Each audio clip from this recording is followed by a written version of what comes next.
After high school gets out each year, I spend my time working as a babysitter for families in my town. It's a pretty good business, since I have a lot of patience for children that a lot of other people don't have. About a week into the summer, I was contacted by a family to take care of their kid for an afternoon that week. They gave me some information about what they expected, and when they told me that Jackie, their son, was a bit different, I became intrigued. He apparently had some disorder that caused him to randomly change from calm to aggressive in a blink of an eye. They didn't seem too concerned about him becoming violent or anything. He's only 5, but they wanted me to be aware of it. I still accepted the offer and arrived just before they were headed out. On the next morning, they planned to return home, so I was asked to stay the night to watch Jackie. We met in the living room, where he was playing with some of his dinosaur toys. I talked with him about them for over an hour as we created what felt like Jurassic Park in the room. Around late afternoon, Jackie was getting hungry, so I went off into the kitchen to start making some dinner. The parents had instructed me to cook a chicken breast that they had, so I seasoned it up and threw it into the oven to cook. Going back in to check on Jackie, he had picked up all of his dinosaurs and moved on to playing with these action figures. They kind of look like ninjas. They were all carrying large blades and were wearing all black. The way that he played with these toys, though, seemed a lot more violent than with the first ones. Screaming while having one toy slice off the head of another seemed a little bit extreme for a kid his age. I just kind of watched him play for the time being while we waited for our dinner to cook. He didn't really look at me at all. He was so fixated on these toys. When the beeping of the oven timer went off, I walked back into the kitchen to take it out. I reached up above the oven and grabbed a large carving knife to cut off slices of the meat. As I was cutting, though, I noticed Jackie. He was looking around the doorway. He had a look of interest on his face as he watched me cut the chicken. "Are you hungry?" I asked as I cut, but there was no answer, just a continuing stare at the blade. When I finished, I got his plate together and I walked it over to him, then guided him over to his high chair at the table. We ate in an awkward silence as I watched his head keep looking over towards the knife sitting on the counter. "That is dangerous, you know. It could really hurt someone, even yourself, if you were not careful," I told him. "Oh, I know," he responded. It gave me such an eerie feeling. While he was strapped in and eating, I went back into the living room to put away his ninja toys and brought out his dinosaurs in hopes of catching his attention with them. He finished dinner, went back to play with his toys for the rest of the night while I cleaned the dishes, leaving them to dry next to the sink, and eventually put him to bed in his room on the first floor. The spare bedroom that the parents asked me to stay in was on the second floor. They didn't want Jackie falling down the stairs at night. Laying in bed, maybe 10 minutes had passed before the sounds of footsteps moving around the downstairs came into my ear. I yelled for Jackie to get back to his bed, and the sound stopped for a few moments before resuming. "I'll have to come down there if you don't go back to your room," I yelled. But that was when I heard a chair moving in the kitchen. What is going on, I thought, as I made my way downstairs. When I got to the kitchen, Jackie was nowhere to be found. I went back to his room, and from what I could see from the doorway, a small human was wrapped up under the blankets in bed now. "Please stay in bed," I said, as I closed the door and went back upstairs. It was quite hot that night, so I shut my door and turned on the air conditioner before falling asleep. I'm not sure how much time had passed, but the sudden shift in pressure on the bed woke me up. Even though my eyes hadn't fully adjusted to being awake yet, I could see the outline of Jackie standing at the foot of the bed between my legs.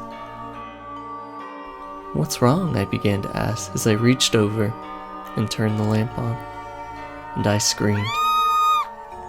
In front of me was Jackie, with a weird, twisted smile on his face, holding the carving knife firmly in his hand. I jumped forward, lunging at him to get the blade away from him. I didn't care if he was 5. I feared that he planned to use that blade on me.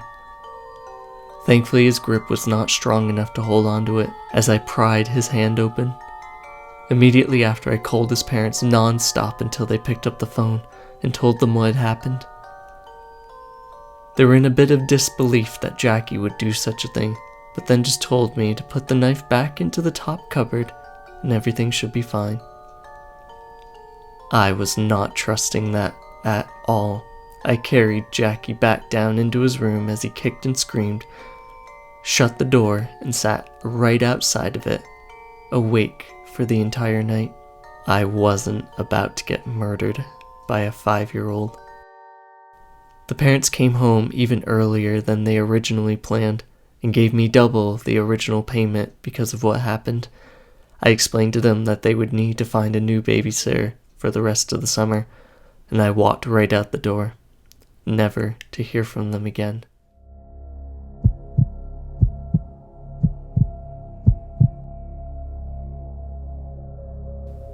My parents often go away for short business trips throughout the summer, meaning that my brother and I have the house to ourselves.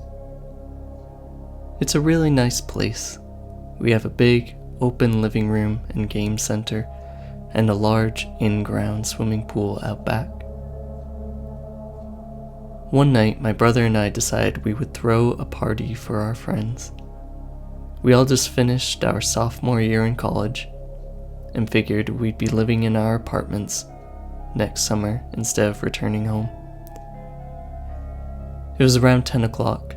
Music was blaring, cocktails were being made, and people were having a good time. The closest neighbor to us is about a 5-minute drive away, so we could be as loud as we wanted, thankfully. I was bouncing around all of the rooms to make sure people were doing alright when I saw an unfamiliar face chatting with some of the girls in the game center. Nudging my brother, I asked him if he knew who that guy was. He kind of shrugged his shoulders and said, maybe it's Cameron's friend, who we had seen maybe once within the last 6 years. Being the host, I had safety on my mind, so I casually brought over some drinks to the group and struck up a conversation with this guy. At first he seemed pretty chill, gave me a smile, said hello, but when I started to ask him who he knew here, his statements started to not make any sense. First it was my brother Jack's friend, but then when I said that Jack also didn't recognize him, he added that they had met at another party through Cameron. Things just didn't feel right about him, so I went to go find Cameron and my brother to help me get this guy out of here. They were out in the kitchen. Jack was questioning him about this guy. Cameron had no idea what we were talking about. I didn't invite anyone, he said, with a worried face. As a group, we went back to the game center to confront this guy, but he was gone. Even the girls that he was talking to didn't know where he went. We fanned out to check the rest of the house, thinking maybe he just went to find some other people to talk to, but there was no sign of him anywhere. He must have left, we concluded, and started to enjoy the party again. Around 2 a.m., the party wrapped up and people headed home. Jack stayed downstairs to pick up a bit, but I was exhausted, so I headed right to bed. It felt great to lay down. I just walked into my room and fell onto the bed, face first. My head rolled a bit to my right, to look towards my closet. It was cracked open just a bit. Odd, because I always shut everything when you have parties, so that people don't go snooping around. The dim light from my bedside lamp revealed it, an eye looking straight at me. They must have seen it on my face, because at the very moment that I jumped up to run out of the room, a man came busting out of the closet. Running as fast as I could, I called for Jack, who was frantically running up the stairs to see what was wrong. I told him to call the police, as we ran to the downstairs bathroom, which had a lock on it, with the intruder close behind. It wasn't even a second after we locked the door that strong kicks hit it in an attempt to break it down. The 911 operator said that there was an officer in the area and that they'd be there in 3 minutes or less. Our bathroom door wasn't the strongest of barriers, so Jack and I slid open the small window in the room and quietly climbed outside. The relieving sight of a police car came pulling into our driveway, and we ran to it. We told the officers that there was a man in the house, and they went to go find him. He must have been still trying to kick down the bathroom door when the officers entered, because moments later they came out with him in handcuffs. It was the guy from the party earlier.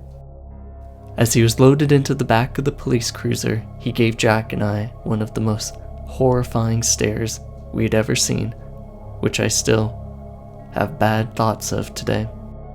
A quick check around the rest of the house was done before the officers left. Jack and I have been much more cautious about who enters our parties ever since that terrifying experience.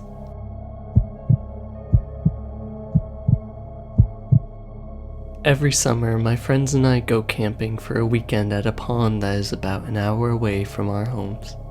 The area has a nice meadow right on the waterfront that's perfect for pitching tents. We left on Friday after work and raced to get things set up before the sun set. Most people don't come to this site though. It's not actually a proper park or anything. It's just a piece of land. In the past 10 years of this tradition, I don't think we've ever encountered other people being there. The sun was setting, and my friends Brad, Casey, and Kiara had gotten our 2 tents put up, and a fire started. It was just us, the peacefulness of nature, and some drinks in hand. By this point, we had chatted and told stories while the fire slowly died down. Once out, we got into our tents to call it a night. Brad and I got into our tent, while Casey and Kiara got into theirs. We said goodnight, settled down, and drifted asleep. I don't know what was going on, but I awoke to something. Checking my phone, it read 2:57 a.m. My eyes still felt heavy, but given that we were alone in the woods, my body soon filled with concern. I sat up. Brad still seemed to be asleep.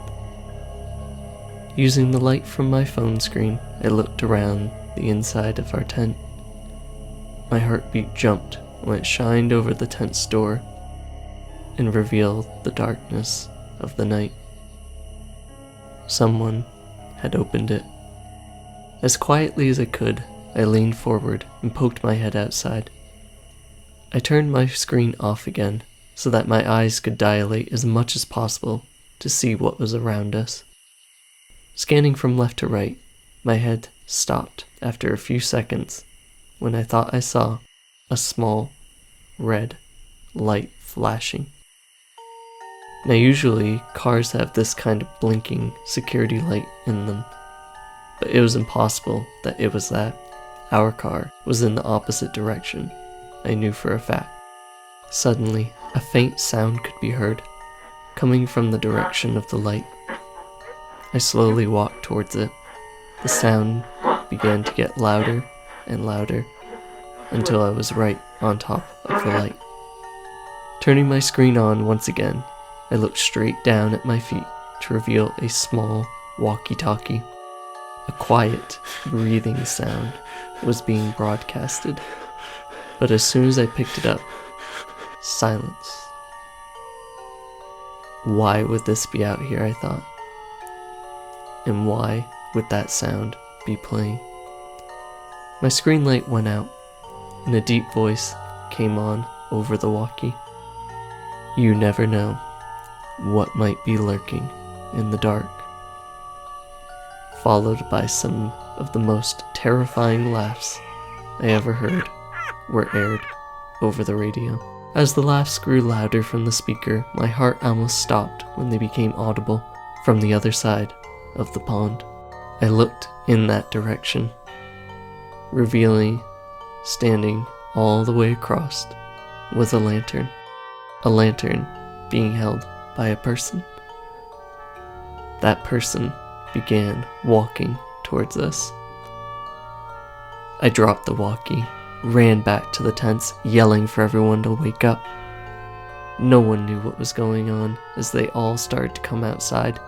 Like a maniac, I screamed that there's someone else out here with us.